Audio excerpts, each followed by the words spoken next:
Trian says yes! Trian likes little Cass and would love to take a picture with little Cass. Sadly, being departed souls, our images cannot be captured in the world of the living. I thought so too. What? Are we seriously going to leave any room for regret?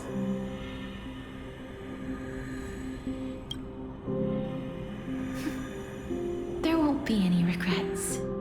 This vivid drawing surpasses any photograph from the world of the living. Little Cass smiled. Treevee, Trinan, and Trian's wishes finally come true! I remember you once said that fate is not the flowers that bloom at the end of the road, but where people tread beyond the gate. Now, the path that belongs to me is about to reach the end. Thank you for bringing me the final key. Key? Little Cass, why are you talking in riddles all of a sudden? I have a feeling that soon, this gift of yours will become the key to saving Mister's life. Wow, that's amazing! Then keep smiling and carry on bravely! Little Cass, Little Gray, everyone, see you tomorrow!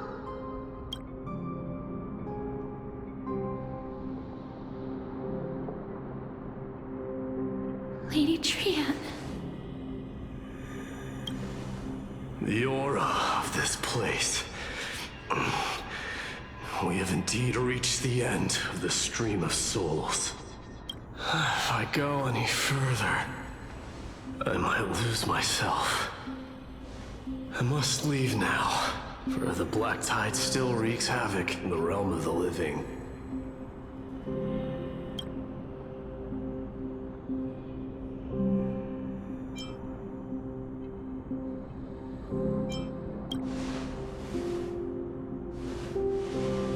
I have broken free from the chains of death countless times.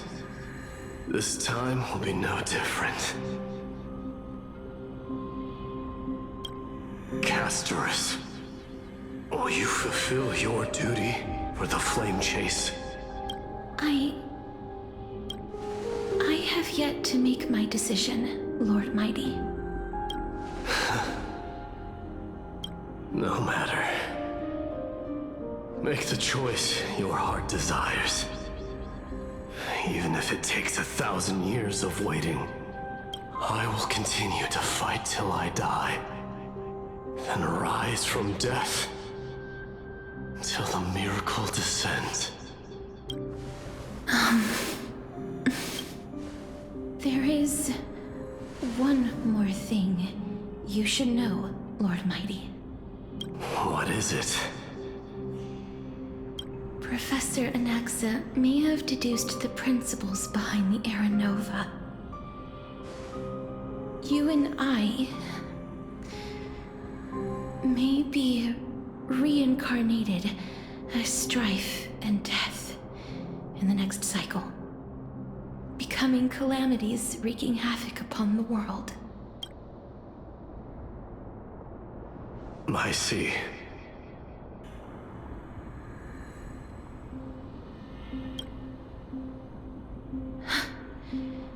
Is that all?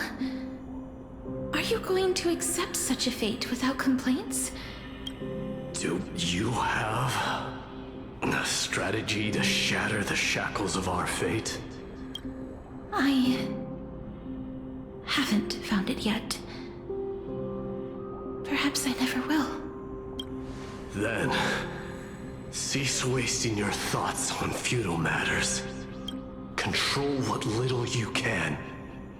And when fate's inescapable grasp comes, resist it with the strength of your mighty will.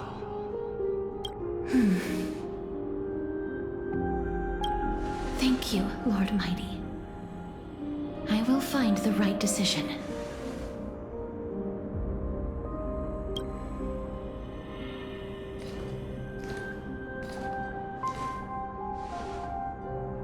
In the name of strife, may you meet a fitting end. This must be the alchemical matrix the spirit mentioned. Let's see.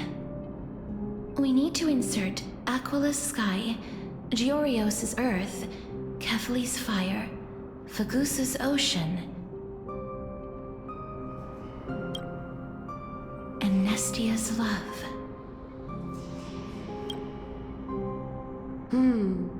It seems our sweet Princess Homebody has made up her mind.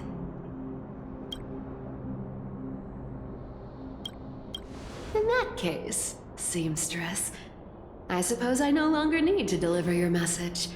My time is rather precious after all. Whether you wish to break free from death or not, please, follow your heart. By the promise you once made, I ask that you fulfill your duty one final time. Castorus, please, live as a human, and die as one. According to that alchemist, the final piece is supposed to be me. However, he is not privy to the past, and therefore cannot see the full picture. The past? I saw the twins of death in Kephali's memory, and now I am certain that I was one of them. The trial of the Hand of Shadow demanded taking the life of your family. I died during that trial, falling before the gate to the new world. And my sister, whom I never met, became the Titan Thanatos of this cycle. She was consumed with regret over my death, so she used the Titan's authority to reforge my soul. Yet, it also means she has never revealed herself to anyone, hidden away from the entire world. That's because the Titan she became already fell at the start of everything. They died for me, and now lie in slumber in the River of Souls. You mean Pollux? That's right. The River of Souls is no material river. It cannot be blocked by ordinary means. Only a divine corpse can prevent the dead from reaching the next world. And that's why we have to awaken Pollux from death before we can retrieve the core flame of death. We have to reforge its body with the power of alchemy. But Cass, if that alchemist speaks the truth, does that mean you're also part of the dragon body? According to those departed spirits, I was indeed born as the dragon's twin. But before we talk about that, have you heard the sighs?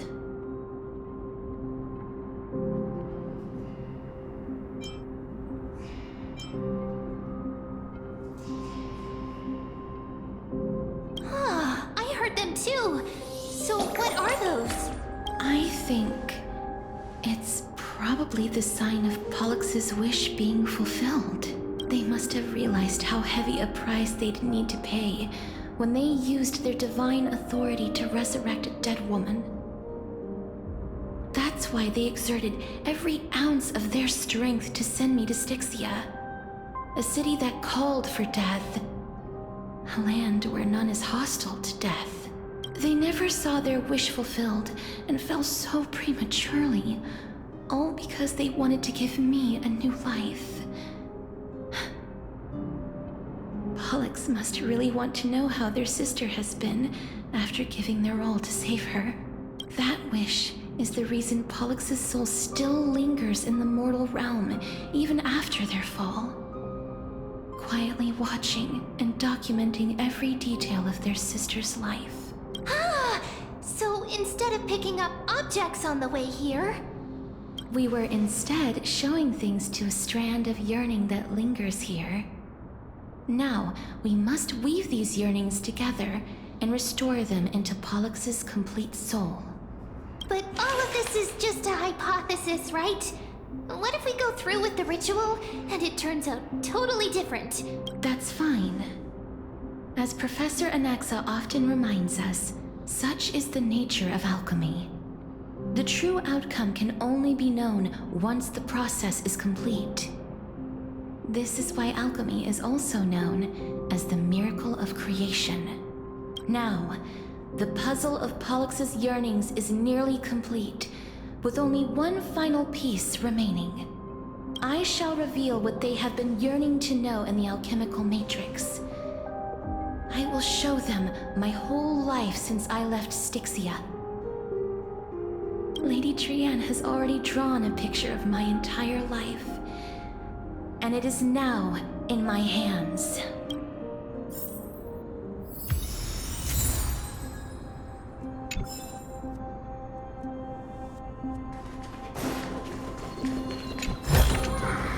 Is that all?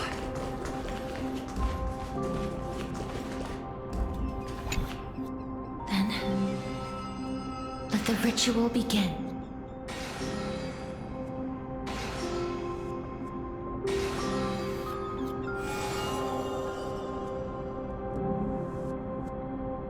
And now, the objective is complete.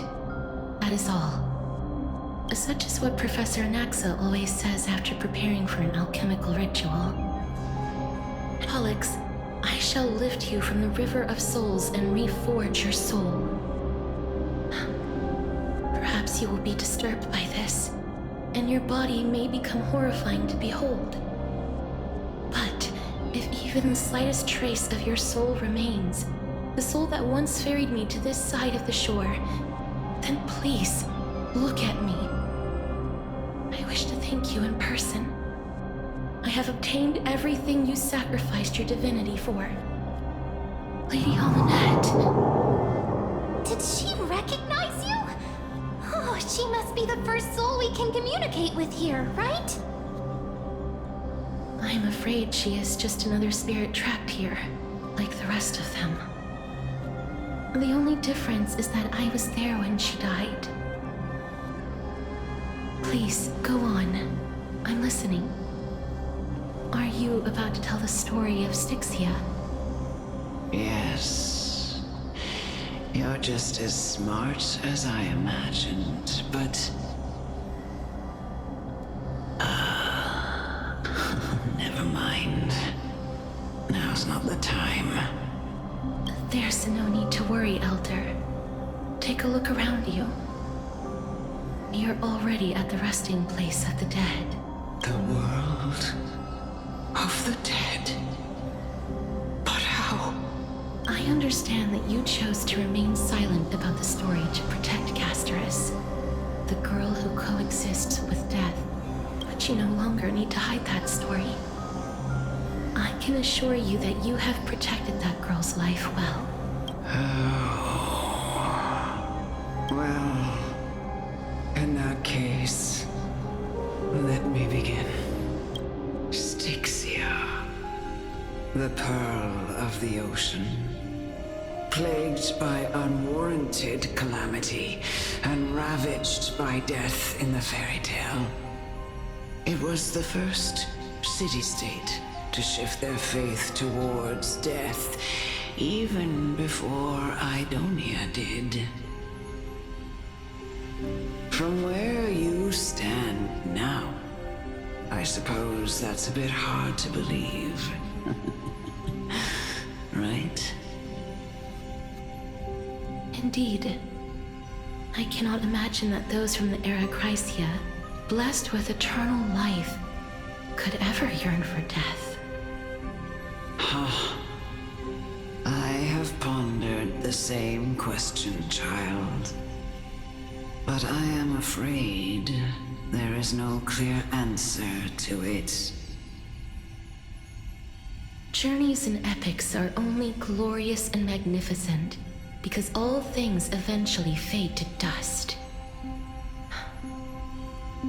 That's how someone once explained to me why death is necessary to the world. But I still can't take that as the final answer. Would a world without journeys and epics be worse off?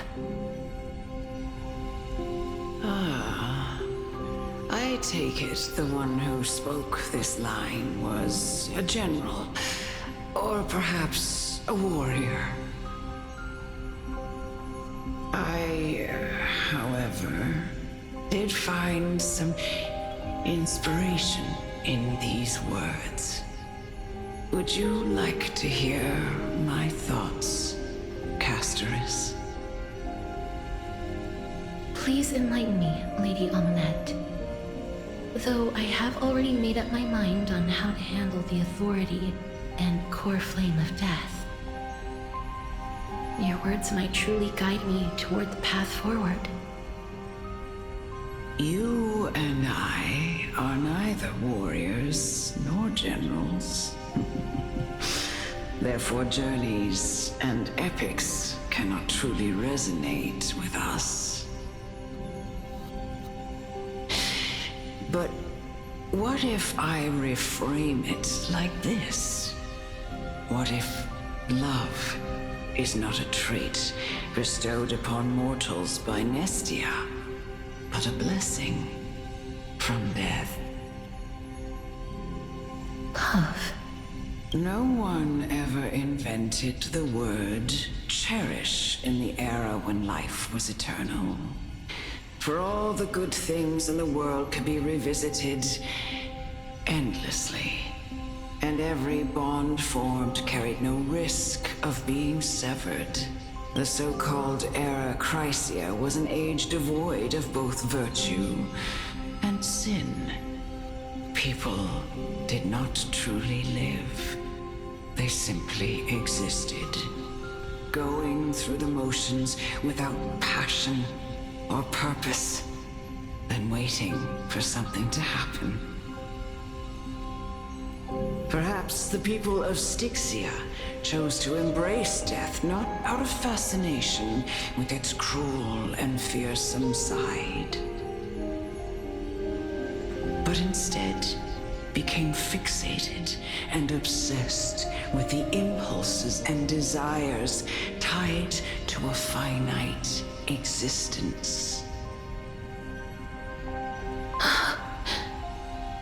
Therefore, death is not a thing of fear and desperation, but... That's right, Castoris.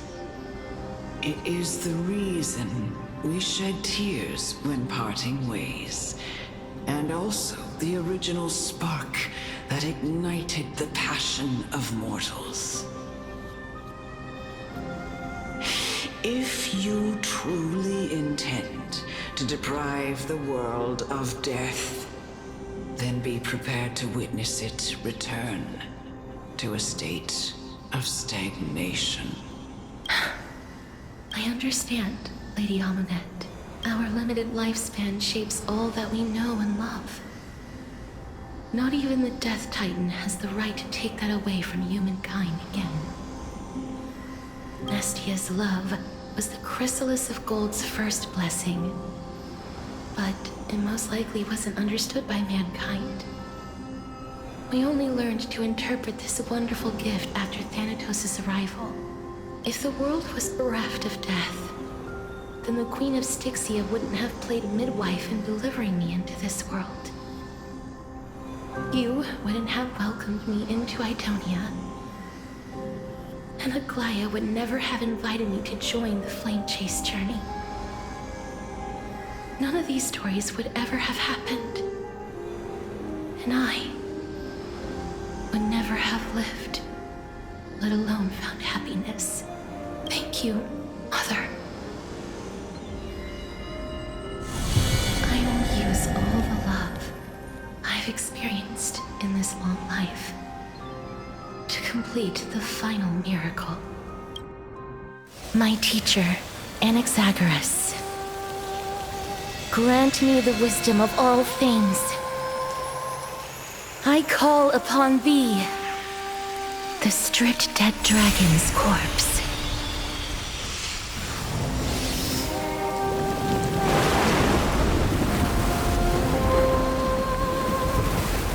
Rises from the earth, falls from the sky. As above, so below.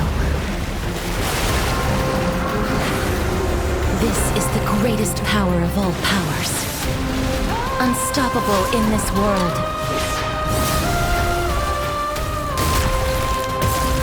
The great work that commands all death.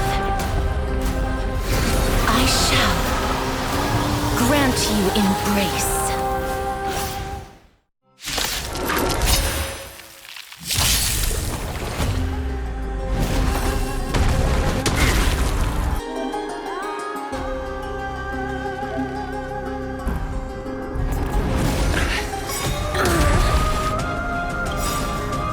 Receive divinity.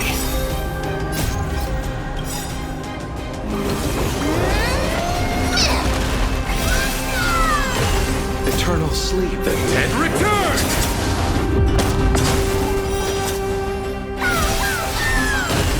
Is the girl who once saved my life truly gone? Or will you show yourself again once we eradicate this hatred in the land?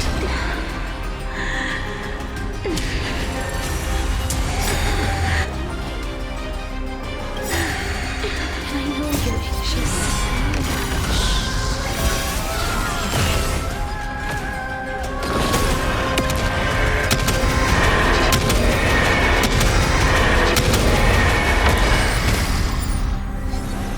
There's no need to weep and grieve. I will grant you peace.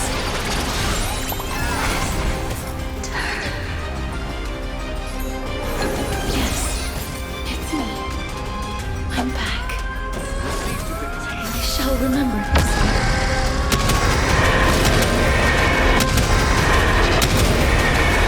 May death protect us! Careful. They may be moving by instinct, but there is fury welling up within them. Life is not so fragile. Root here. Embrace a new life. Bloom.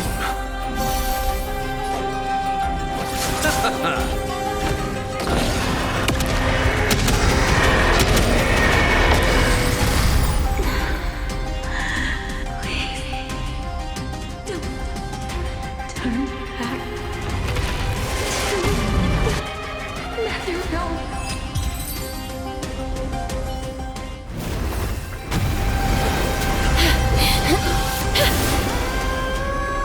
Oh, death. Sleep in peace.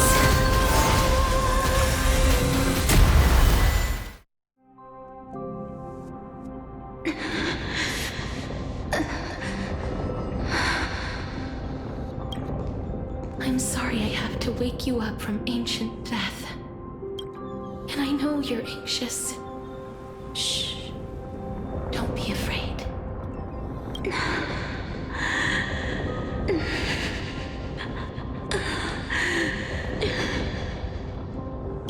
Do you remember me? I'm the girl you once carried across the Sea of Souls.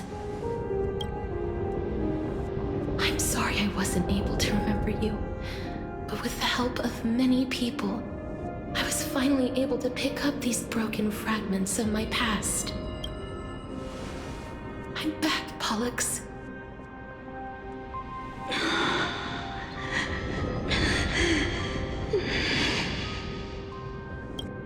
I know this might not be what you wanted.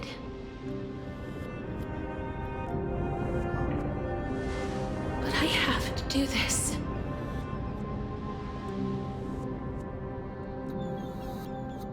So please, carry me across the Sea of Souls again and return me to the Netherrealm, just like you did in the past. Please take me to where the core flame of death rests.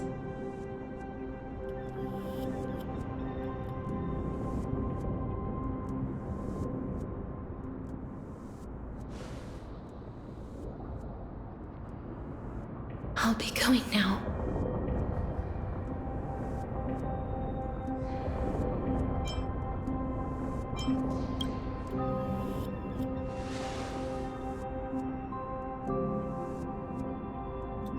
They may look scary, but as long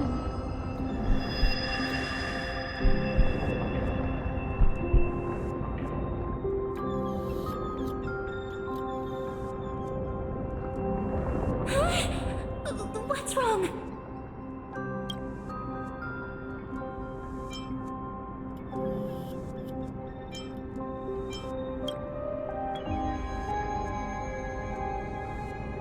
Are you... What's wrong with him? His time is almost up. If I don't go now, I'm afraid his soul will return to Thanatos' embrace before me. What? Oh no! Is there anything we can do? Don't worry. I promised I would ask Thanatos for the Trailblazers' right to roam the Earth again. Mem, stay here and keep a close watch until I return, all right? All right.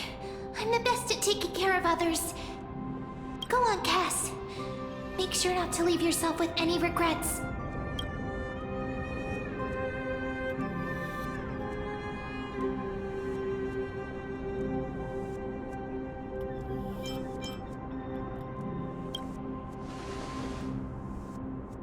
That's not funny! It's a deal then.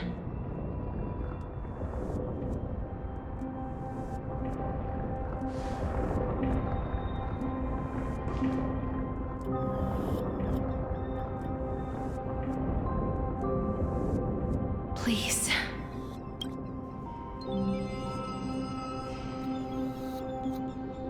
Wait for me.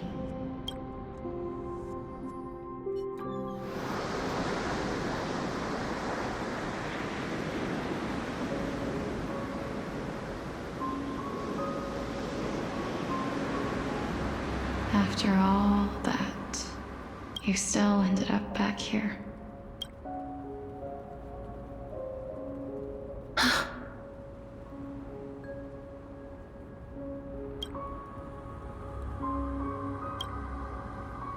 So the legends were true. The Netherrealm really is a sea of flowers. Yes.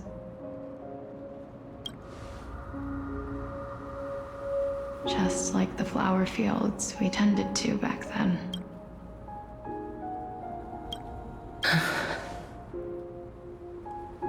Is that you, Plixia? Do you remember me? I don't have the memories from that time, but I've seen you before during an experiment. I see. Call me Thanatos, then. It'll be easier. However, since you recognize the name, you must already know everything about Thanatos, right? Yes. I'm here to reforge the order of life and death in Amphorius.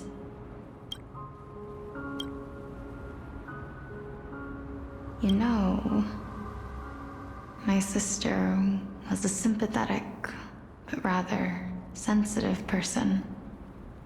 Whenever she didn't want to say what was on her mind, she would avoid eye contact and look off into the distance.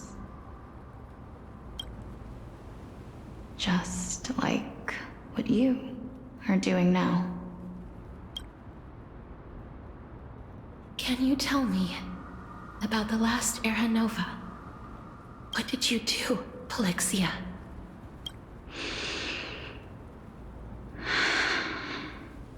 Where should I begin?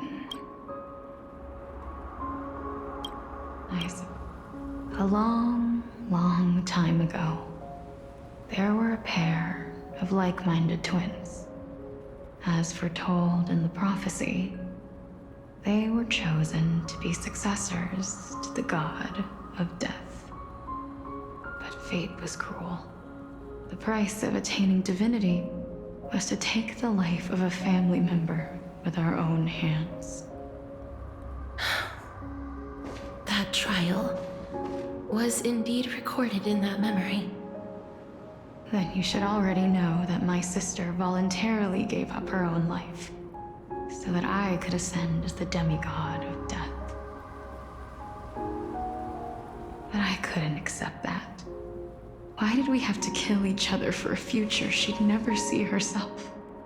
That's not fair.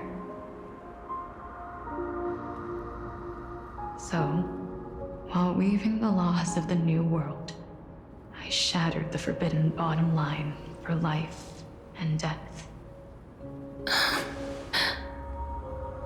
I reshaped my sister's soul and took the form of the great dragon Pollux to carry her up the River of Souls and back into the mortal realm. But our fates were already decided and manifested in unexpected ways in response to my futile actions. Aging is an unbreakable law of nature laid upon humankind, created at the same time as death. When the living die, their souls will meet Thanatos, who would determine where every soul goes.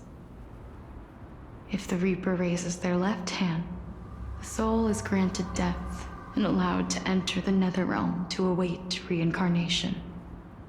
If they raise their right hand, the soul is rejected by the Netherrealm and returned to the mortal realm to continue walking the earth.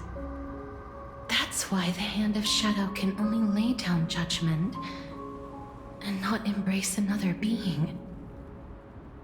Yes. Death was originally a pair of hands, but they were split in twain when we reached the mortal realm, never to touch each other ever again. The half of Thanatos that represents life, the undying human who grants death,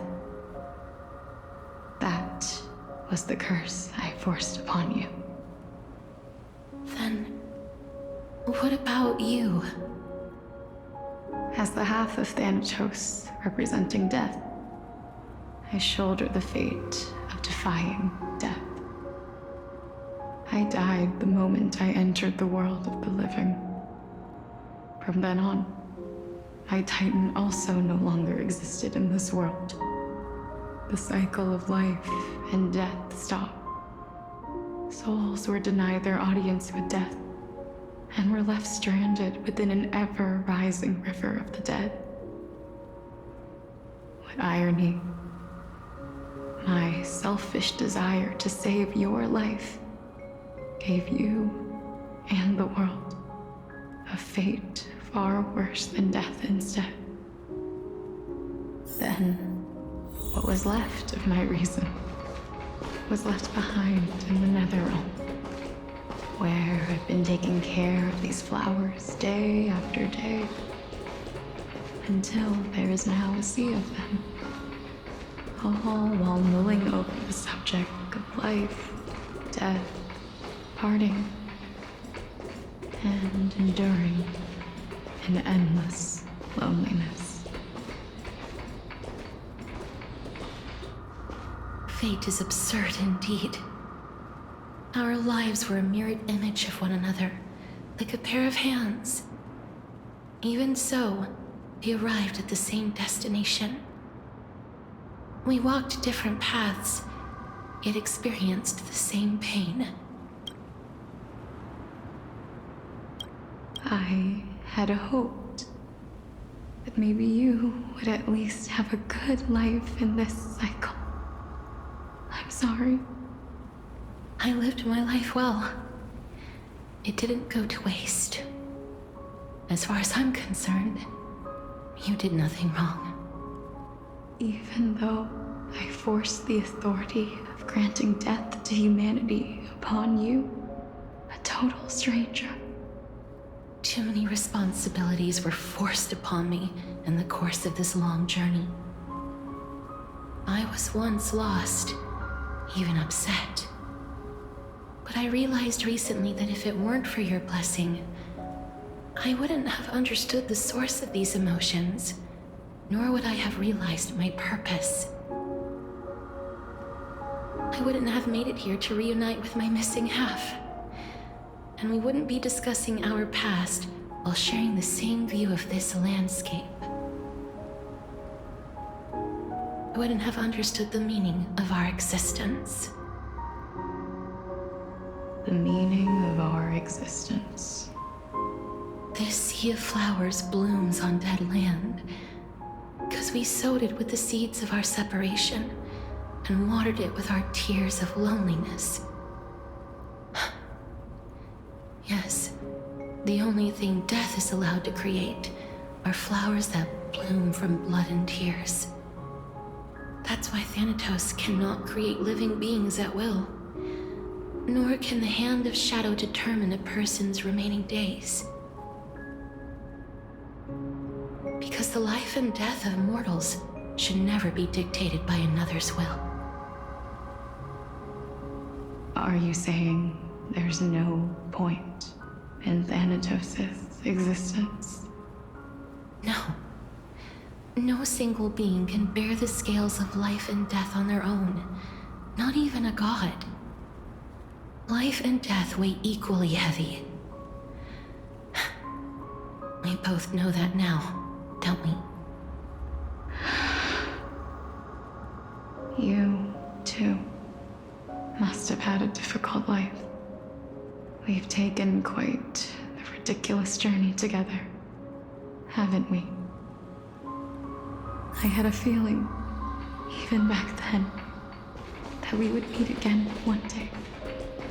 Not to embrace one another after a long separation, but to come in search of retribution. Tell me the answer that's already been written, and let us draw this seeming. It's been far too long. I've waited here for centuries, watching day after day as desperate spirits are denied by this lonely wasteland. I always hoped I would see you among them, but I was also afraid of seeing you. I didn't know how I could possibly face you again, but more than anything, I was afraid that you might have forgotten all about me. I know. But don't you see, Polixia? I made it back anyway. You don't have to shoulder death's authority on your own anymore. It was always meant to be held in two hands anyway. So, let's give our core flame to him and have him take it back to the mortal realm. Give humanity back their cycle of life and death. Our responsibility as Thanatos was never about picking out favorite souls. We were only meant to watch over life. Let's tend the field together and create a warm sea of flowers for all the souls to come.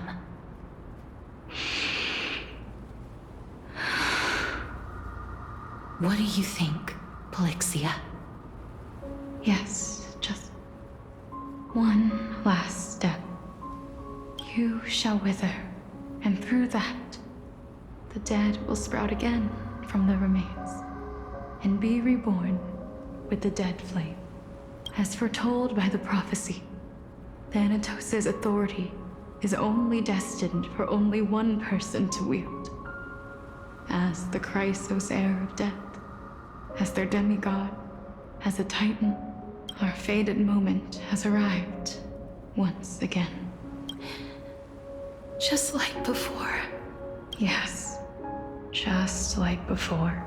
But unlike that time, the ones undergoing the trial this time are prepared. You've made up your mind? Yes, as dictated by fate. But I won't be afraid.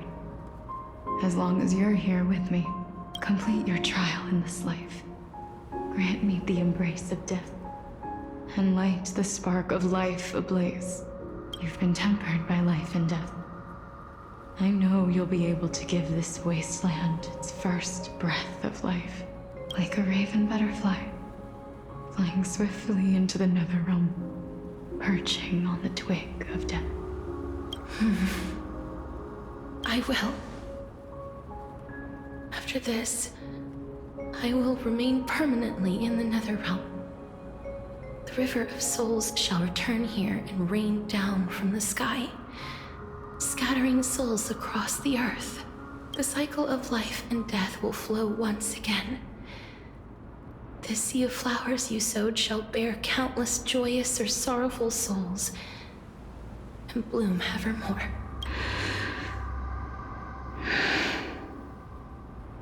Thank you.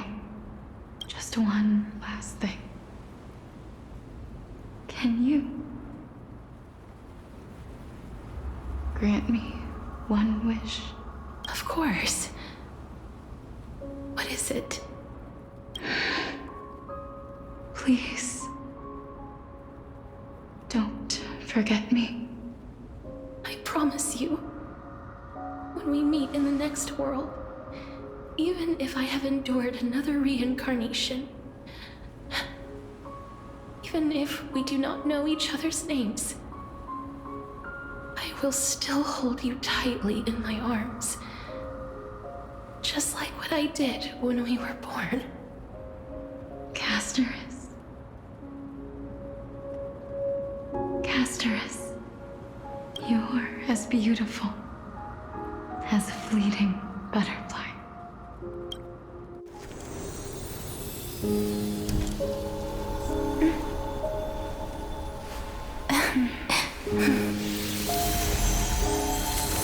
I will bring rest to death. And from now on, stagnant life will once again flow.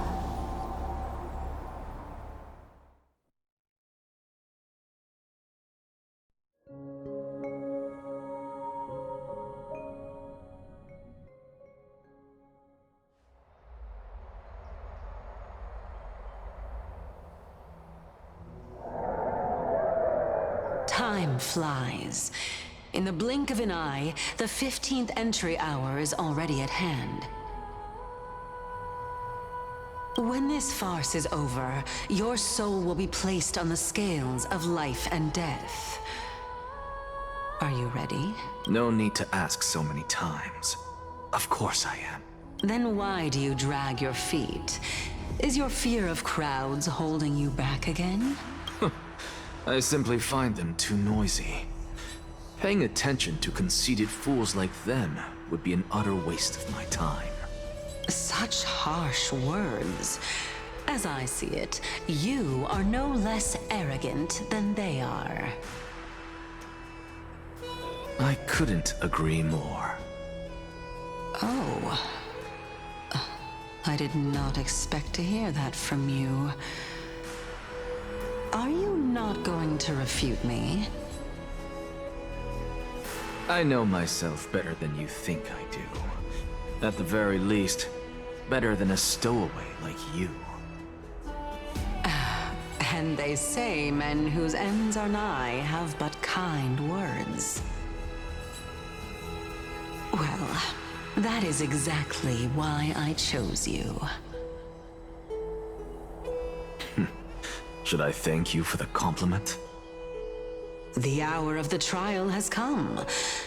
Do you have an answer for me? And how will you prove the veracity of your argument?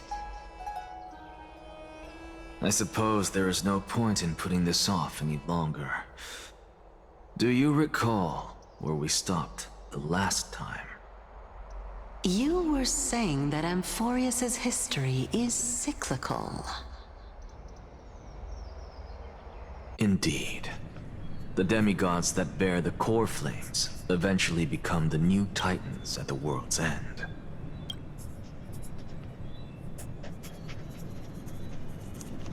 Remember what happened on the Holy Mountain? Calypso, Naias, As their destined ends approached, one by one they left this world, leaving only the twins, who are fated to succeed death. Unfortunately, while their journey is consistent with ours, you and Calypso, as well as Nikador and Naias, act as supporting evidence. I can only come up with a rough sketch for my theory of a cyclical history. For all the pains I took to reach this point, I had already lost hope of ever obtaining definitive proof. After all, the past is in the past. Proving that we are the legacies of heroes of the past is a hopeless endeavor. That is, until I met a girl named Polixia and her sister. If Castorus was truly sent from the past to the present for the Titan's self-serving reasons, then having lived through 2 cycles, and with Styxia as the pivot, she will no doubt be the link to connect all of this together.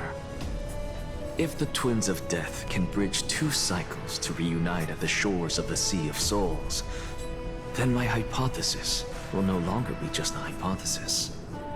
And you too will get the answer to your question.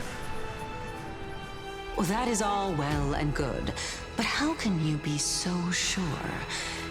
If there is even the slightest error in your hypothesis, the girl will be shattered. It matters not. The most important quality a scholar must possess is foolhardiness. If you are overly cautious, then you'll never have the gumption to make the first step, and change will never come.